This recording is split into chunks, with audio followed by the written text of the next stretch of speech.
အဝလွန်ခြင်းနဲ့ဆက်ဆက်နေသောကျန်းမာရေးပြဿနာများအားလုံးပဲမင်္ဂလာပါရှင် CFP Channel ကနေကြိုဆိုလိုက်ပါတယ်အဝလွန်ခြင်းနဲ့ဆက်ဆက်နေသောကျန်းမာရေးပြဿနာများအဝလွန်ခြင်းဆိုတာကိုယ်ခန္ဓာမှာအဆီဓာတ်တွေအနေနဲ့ရှိလာအောင်စုပုံလာခြင်းပဲဖြစ်ပါတယ်နောက်ဆက်တွဲပြဿနာတွေအများကြီးရှိပါတယ်အဆီဓာတ်များလာခြင်းဟာအယိုးနဲ့ကိုယ်အင်ကအစိတ်ပိုင်းတွေအပေါ်ဖိအားဖြစ်စေရုံသာမဟုတ်ပဲဟော်မုန်းနဲ့ဇီဝဖြစ်ပျက်မှုတွေကိုလည်းတက်ရောက်မှုရှိပါတယ်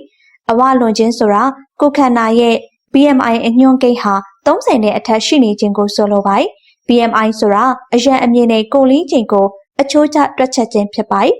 အဝလွန်မဲဆိုရင်အောက်ပါပြဿနာတွေရှိလာနိုင်ပါတယ်တစ်မျိုးထပ်ပိုပြီးလဲကြုံရနိုင်ပါတယ်အဝလွန်ခြင်းနဲ့ဆက်ဆက်နေသောကျန်းမာရေးပြဿနာများကတော့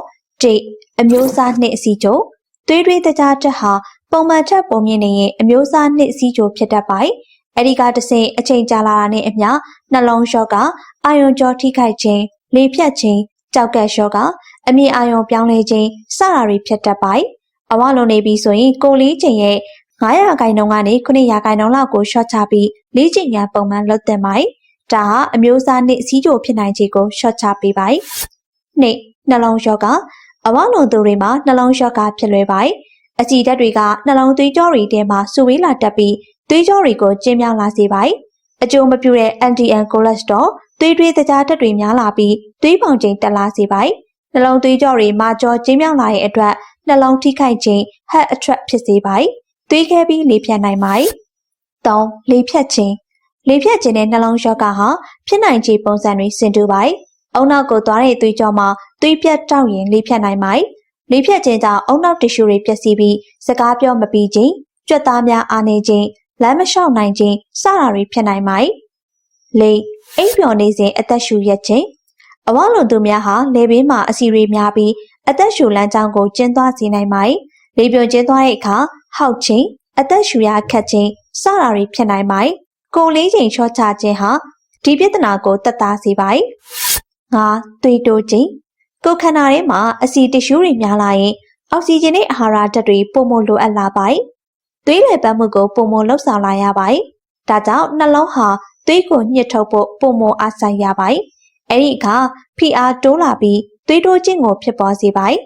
အချိန်ကြာလာတဲ့အမျှသွေးတိုးခြင်းဟာနှလုံးနဲ့သွေးလွှတ်ကြောတွေကိုထိခိုက်ပျက်စီးလာစေပါတယ်အသည်းယောဂအဝလွန်သူများဟာအသည်းအဆီပုံယောဂဖြစ်နိုင်ခြေများပါတယ်အဆီပိုတွေဟာအသည်းထဲမှာသွားရောက်စုဝေးရင်ဖြစ်တတ်ပါတယ်အသည်းတ िश ူတွေပျက်စီးသွားပြီးအမာရွတ်တွေပြည့်လာရင်အသည်းခြောက်ခြင်းဖြစ်လာပါတယ်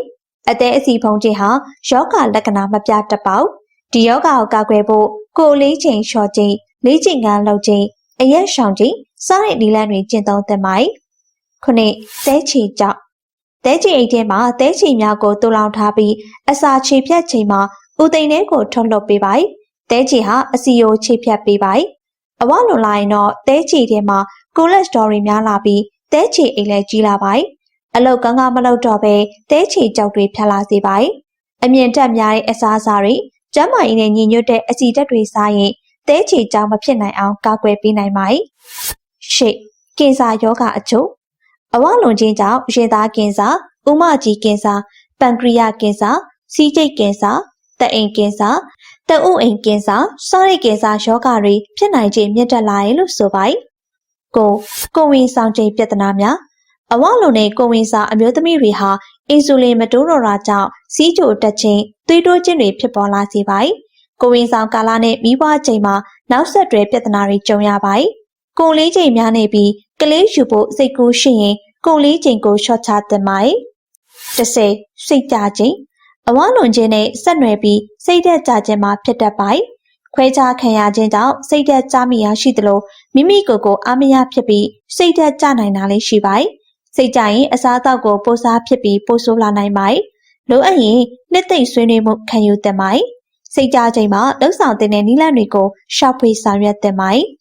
အဝလွန်ခြင်းဟာကိုယ်ရောစိတ်ပါထိခိုက်စေပြီးနောက်ဆက်တွဲကျန်းမာရေးပြဿနာတွေဖြစ်လာစေရမို့ဂရုပြုပြီးစားသောက်နေထိုင်မှုကိုပြင်ဆင်သင့်ပါတယ်ကျမတို့ရဲ့ channel ကတော့အခုလိုမျိုးဗဟုသုတရစရာအကြောင်းအရာလေးတွေကိုတင်ဆက်ပေးသွားမှာဖြစ်တာကြောင့် channel လေးကို like and subscribe လေးလုပ်ထားပေးခဲ့ကြပါအောင်ရှင်အဆုံးထိကြည့်ရှုပေးခဲ့တဲ့အတွက်အားလုံးကျေးဇူးတင်ပါတယ်ရှင်